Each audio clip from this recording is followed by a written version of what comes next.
Hello, everyone, and welcome to the Dr. Duke Show. I am Dr. Duke, and I am joined today by the inimitable Vicki McKenna. Vicki, always a pleasure. These conversations are great. Thanks for being here. My pleasure.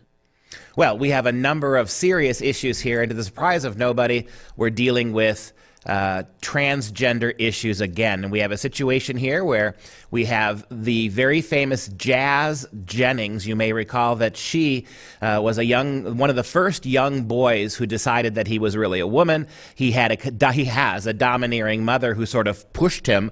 He wanted to, but she pushed him really hard to become a woman. And lo and behold, now Jazz is in a position as a young adult where he still doesn't feel comfortable in his fake female body. And we're learning that there's a lot of horror. You can see the picture that Mike has put up here. She's gained 100 pounds in the last year or so as all of this physical malfeasance against her is beginning to mount up. It's so, I mean, this story is so despicable and so sad. Jazz Jennings is not the perpetrator here. He's the victim.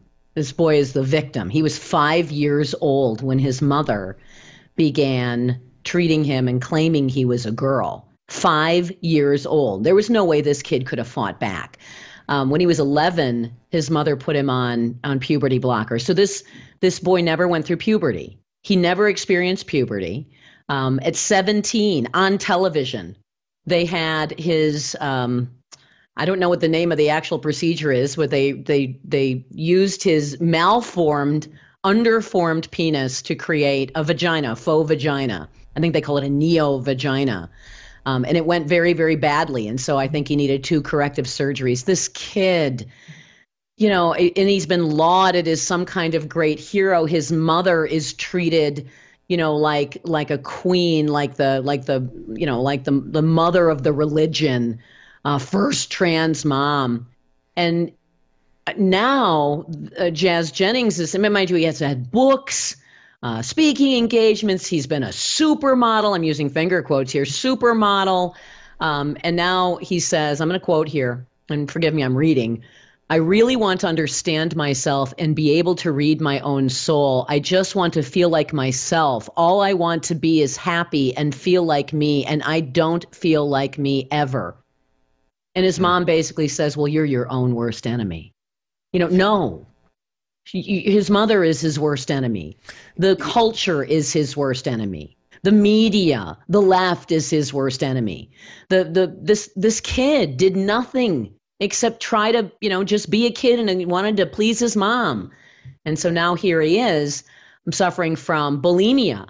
And he's gained 100 pounds, as you can see in that picture, which is, of course, not healthy. He's never had a puberty, either male or female. And so he is in constant pain with the surgery that removed his penis and attempted to create a faux vagina. His mother is threatens to, please, if your children are over your shoulder right now, take them away from the computer. His mother has threatened to forcibly dilate his faux vagina because he doesn't want to do it because it hurts. And she's threatened to do it for him. I want you to think about that for a second. This is monstrous stuff. This is Hitchcockian. This is just some of it's perverse and perverted, and it's for your entertainment on TLC. And I just wish I could hug that kid. I don't know what else to say. I don't know how he can escape, but I hope he does someday. Well, Jazz's mother is one of these freakish stage mothers. I mean, think about how hypocritical the left is. If this was a normal kid, a young girl who was on the beauty pageant scene when she was 5 and 6 and 7, this mother would be considered a monster by a John Benet Ramsey monster if that were going on. But because this mother freakishly bullied this child to become the unhappy and completely destroyed child that it is, young adult that it is now. Now you said she's heroic about this. We have a video that we want to play. Go ahead, Mike. I can't get out of my head. I know. No, listen. It just doesn't stop. It's okay. Give me a hug. It's okay. I know what you're going through. We've been there before. No, it still doesn't stop now. And I'm already going back to negative. But the more you're talking about yourself, it gets harder. You're digging in, and it's making you put a magnifying glass on what's already difficult as it is. So this is hard for you, I know, and we don't want to push you I anymore. know I'm the one doing it. Like, I know, you're your own worst enemy. I feel kind of all over the place and like my mind is very cluttered and not clear. And I really want to have that clarity. I really want to understand myself and be able to read my own soul and what I want. And it's just very challenging. And I think I'm kind of breaking down a little bit and spiraling into negativity. I just want to feel like myself. Like, that's it. I don't Like care. old Jazz? All I want is to be happy and feel like me. And I don't feel like What me is me? ever. The mother has the temerity to actually say to her warped daughter, now physically warped daughter, I know what you're Yes, feeling. I was thinking the same thing. Yes, I was thinking the same thing. No, you don't. Did you have your genitals turned inside out? Were you sexually mutilated? Did you have a person when you were 5 years old pushing you to become the inverted opposite of what you actually are? You have no idea. Are you the one who grew up in a Truman Show, in a psycho, bizarro world version of the Truman Show? I mean, this just makes you want to slap somebody. That was such an offensive thing to say to a child who is, I mean, now I shouldn't even say child, but truly, I mean, still stuck in a permanent childhood. A 22-year-old should be a man at this point, dating people, setting up a relationship, finishing college, planning a career, planning a family, but stuck in a permanent childhood. Were you, mom, the one who grew up like that? And whose entire life, from almost birth, certainly early memory till now, has been lived for the purposes of base, shallow entertainment for a bunch of people who could give a damn. And when this show is canceled, nobody will care if Jazz Jennings takes a handful of pills. Well, inevitably, because of the pain that she feels, and her bulimic condition, that's a very probable thing to happen. And the irony of all that, Vicki, is that this is because of the affirming surgery. This is because of the affirming hormones that she is miserable. This has nothing to do with the unaffirming culture or the evil, intolerant world we live in. This is exactly, she's a petri dish. She is a lab so experiment. Sad and sick. And we have another video. She's not human, by the way. Jazz Jennings is not considered human. Jazz Jennings is a tool to make money, is a tool to get famous, is a tool to get accolades. And money. It's just a tool. I mean, a human being is pure utility. That's what you're seeing. So the suffering that boy is going through is irrelevant. You make a great point. Not only is she a quote-unquote transgender person, but she really is transhuman. She is very much the future. We've talked about this. Wesley Smith over at National Review talks about it all the time. What's going to come after, is coming already after transgenderism, is transhumanism, this idea that we're moving beyond human and male and female. You and I talked about ecto-wombs, where human beings wouldn't have to conceive babies through sex. It would be done in a laboratory. She really is a walking mannequin, which is ironically a person mannequin, right? And so we've got another video. This goes to what you were saying, moms and dads. If you have little kids anywhere near the TV right now, please walk them, or your computer, walk them away, because this is a clip very hard to listen to about how the mother is forcing him to dilate his non-vagina, because it's really not a vagina. It's just a deep gash in his body. And if he doesn't keep opening that wound painfully, it's like a cut that will never heal. Take a listen to this What video. a monster, yes. I'm worried about like her mental well-being and her dilation. The minute she leaves my house, we have a dilation problem. That is a concern. When you don't have that watchful eye, they tend to go back to old patterns. I have woken Jazz out of a dead sleep and taken the dilator and put the lubrication on it and said, here, you take this and you put it in your vagina. If not, I will. But Jazz is bad, even when I'm home once a day. I would be so mad if she goes away to college and that thing seals up. I will wring her neck. Can you imagine? I'll wring her neck. That thing seals up. Think about that. I'll wring her neck. That thing seals up unless you stick a dilator in it. Ugh. I mean, maybe it's because I'm female. Essentially, you're saying that you're going to stick a vibrator up that kid's vagina. And I mean, that is sexual abuse. I can't shake that. It sounds like, it has to feel like sexual abuse. And it makes me angry that instead of these people being in prison, they're being lauded as heroes of some gender politic movement that has taken on cult-like status and is coming for everybody else's kids. So you say sexual assault, isn't it rape? I mean, if you wake your male son, who you have allowed to mutilate her own body, if you wake him up in the middle of the night and then you force him out of a dead sleep, you personally put what is effectively something penis-like that stretches her wound.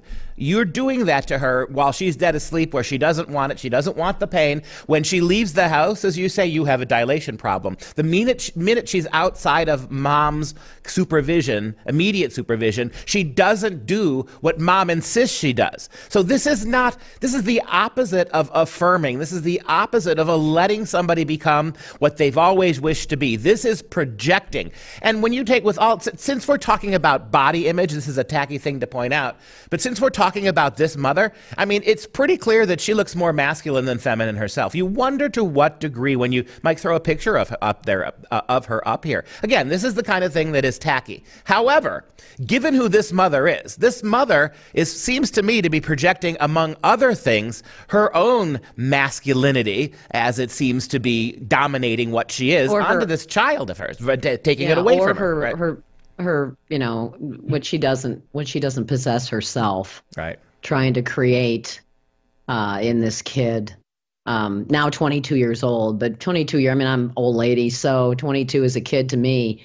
And again, this boy is in permanent childhood. I never went through puberty, can't have an orgasm, hasn't had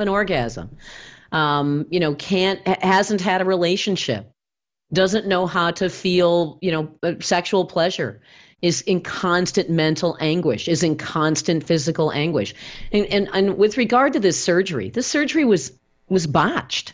So there's a trans surgeon who was performing this and botched the surgery. And the reason why the surgery was botched is because when you don't go through puberty and you don't develop an appropriately sized penis, there isn't enough material to invert and to try to create a faux vagina. I unfortunately, in preparing for this, I did more research on this than I care to ever repeat. And so twice after the original surgery, this kid had to go back and have it reperformed. They used his stomach lining, I believe, to try to create what was supposed to be created by the existing tissue of his penis. Again, please get your kids out of the room. This is just appropriate. But this is the stuff they will be foisting on your kids. I don't know if anyone saw the headline. Pentagon says it is totally fine Pentagon doctors say it's totally fine for 7-year-olds to have puberty blocking hormones that will permanently ruin your child. 7 years old. Jazz Jennings was 11 when he started those hormones. It will permanently ruin your kid. But you know what? Hey, the Pentagon doctors say, Rachel Levine says, all of the fancy people, all of the wealthy people, who take cars places and who have their groceries delivered to them instead of bothering with the plebes at the store, all those fancy people, they say it's fine. They say that you are a fascist if you disagree with this being foisted on your children. Yeah, and isn't it ironic that the Pentagon of all organizations is weighing in on this? Because that's who we go to for medical advice, right? The Pentagon. Well, that's going to be, this was a declaration so that the medical insurance that covers enlisted folks, it will cover this type of I can't call it therapy, this type of imposition and alteration of your kids. So your taxpayers can pay for it. I mean, it was a declaration of acceptability so that we can pay for it. And again, if you don't agree with this, you're a bigot, you're a transphobe, you're a dead namer, a hater. You notice I've been dead naming, I've been misgendering Jazz Jennings this entire segment. But that's what you're accused of doing if you don't acquiesce. Alexandria Ocasio-Cortez just recently called parents who want control over their own children, the decisions over their own children, they're fascists. Don't you know? It's that we don't have millions. I've said, how many times have I asked this? Millions of parents at the same time, without even needing to be told, standing up and rescuing their children from this despicable propaganda and mass cult is beyond me. It's just, I mean, it's a testament to what a mass psychosis can look like. Well, before we go on to the next segment, we're just about done with this. It's a related segment. I want to go to see that picture one more time between Jazz as a younger person and Jazz now, Mike. Now think about it. On the right hand, you have a Barbie doll. You have literally an experimental Barbie doll. A young boy turned into a Barbie figure. The shelf life of that is about 3 or 4 years, right in your middle teens. That's going to work for about 3 years. And then on the left, you see what the consequences of this are. These children are being used as toys, not just experiments, to gratify the radical left. And after we come back to this, still to come, an elementary teacher celebrates. Somebody whose job is to teach your babies. An elementary teacher celebrates confusing children who can't tell what gender she is. That's what the goal is. Coming right back.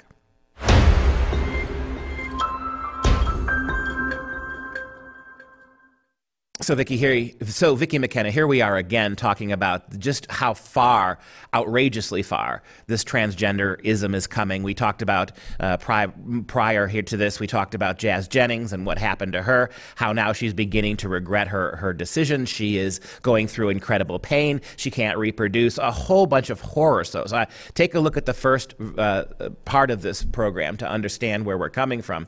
But if this was simply a matter of mom and dad or a parent warping a child, it would be perhaps less problematic if this stuff was not being pushed full speed, even in our elementary schools.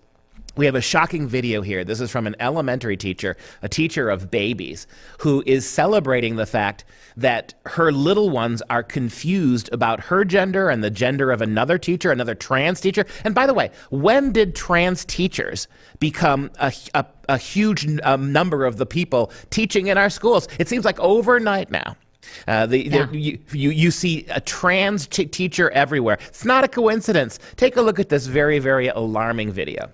One of my coworkers told me that they were talking to some students in the hallway, and the students asked the other teacher if I'm a boy or a girl. And the teacher was like, does it matter? She's cool. And they were like, no, I just can't figure it out. It's just so hard, I can't figure it out. It's just like, that's the goal. That's the goal. That's the goal. Confusing your little 5-year-olds. That's the goal. Hey, I confused a first grader. Woohoo! Good. I mean, it's pretty tough to confuse a first grader, Duke. Pretty hard to pull a fast one on a 5-year-old. I must say, she's pretty impressive. I can see why she was hired. Yeah, and the other thing, can we get rid of the lie once and for all that this is about helping already confused kids figure out who they are? This is about confusing children in order to be advocates for the kind of garbage we saw that happened to Jazz Jennings. This is not about allowing children. There's no epidemic in this country of children who are confused. There's just not. They're not. Nope. They never have been. Little boys who walk around in mom's high heels are goofing off. They are not desiring to be women. Little boys, you mentioned in the past that when you were a girl, you were a tomboy. That doesn't mean that you want to have a penis. It never meant it. It doesn't mean it now. And 99.999% of the time, everybody outgrows it and becomes exactly who they are. And think about what you're being robbed of as a kid, to be able to experiment and play and have fun. And if you're a little boy, play with your sister's toys, your sister's dolls or whatever. If you're a girl, to be a tomboy, it was really, really fun. And I love the memories when I was a kid. playing baseball, playing with my brother, having my dad be my hero, that kind of stuff. I mean, I didn't want to be a boy. I wanted to be a girl who did boy things. Never wanted to be a boy, but imagine what you would do to a kid like me now. You would ruin all of those wonderful experiences I had that, of course, led into my, saying, oh, no, I like girly things now. Now I like horses and unicorns and all kinds of fun, colorful things now. All of that terrific tapestry of my life would have been an ugly, dark, political experiment. Oh, to do that to children, to ruin what they will, inevitably look back on when they're adults, with fond memories, things that they can do to make themselves smile or just drift off in a fun little daydream. You're taking that from them. Those kinds of things are important to humans. It's how we orient our life. It's how we figure out our world. It's how we navigate social situations. It's how we become actuated, decent human beings. And you want to take it all away and make it all ugly and pour filth and dirt and feces and blood and hideousness on all of that beauty. Well, I've not heard anybody say this, and maybe because it's so obvious it doesn't need to be said, but I've not heard anybody explain it this way. When you're dealing with elementary school kids, little babies, you are not reasoning with them. Reason is out the window. You can't reason really with a child. What you can do is emotionally move them. That's why we don't read philosophy to babies, we read stories, because stories can emotionally move a child to behave the way you want them to. If you read them a book about kindness and love, they'll become more kind and loving. If you read them a book about monsters, they're going to become monsters. And so my suggestion is that no one wants to if we confront this reality. The reality is that if we're trying to reason our children into becoming what we think they should be, or we think they believe they are because they like to play and they have a fantasy world and an imagination, we are emotionally manipulating them to become what we want. We're not liberating them for anything. How dare we allow children to and there's no other area where we do allow them to play with fire, set their own bedtime, to cross the street as they will, when they will. No, every other way, we don't tell them the reasons. We don't argue reason with them. We warn them, we punish them, we frighten them about crossing the street without looking at our mommy's permission. But when it comes to this very serious issue, emotionalism drives everything, and it's not the emotionalism of the kids. It's the emotionalism of mom and dad. That's what's so frustrating about this. It's not just manipulation. It's abuse. It's emotional abuse. But to your point about stories, that is exactly why the library wars are going on right now. That is exactly why moms and dads are fighting back against the stories that are promoting this in the classrooms, in the libraries, that are being featured by the American Librarian Association, or whatever the name of their organization is. They figured that out, that if you tell compelling stories with sympathetic heroes and, mean villains, and who's the mean villain in the story? It's the transphobe, it's the TERF, it's the religious parent or whatever. They figured out that children are not to be reasoned with, that children are to be emotionally manipulated through stories, Duke. And so I don't think there's a way to try to reclaim that turf without engaging a war that the left is prepared to fight, is well positioned to fight, is very, very well funded to fight.